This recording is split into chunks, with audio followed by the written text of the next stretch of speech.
નમસ્કાર દર્શક મિત્રો, મિસ્ટર ગુજરાત ન્યૂઝમાં આપનું સ્વાગત છે।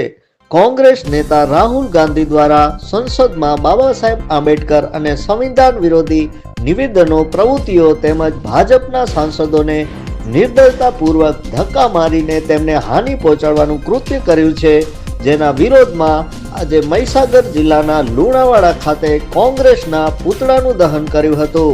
આ કાર્યક્રમમાં જિલ્લા ભાજપ મહામંત્રી પ્રદીપસિંહ રાઠોડ, પૂર્વ ધારાસભ્ય જિગ્નેશભાઈ સેવક, જિલ્લા કાર્યાલય મંત્રી જીગરભાઈ પંડ્યા, જિલ્લા યુવા મોરચા મહામંત્રી જયદેવસિંહ સોલંકી, ઉપપ્રમુખ ધર્મેન્દ્રભાઈ ડોબી, નગર યુવા મોરચા પ્રમુખ પ્રશાંત રાણા, મહામંત્રી ઉમંગભાઈ સહિત હોદ્દેદારો તથા કાર્યકર્તાઓ ઉપસ્થિત રહ્યા હતા। Report by Virbhadrasinh Sisodia.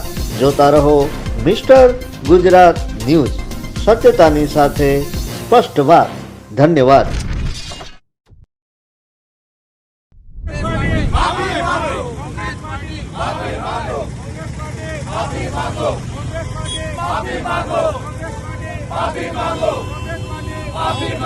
भारत माता की जय।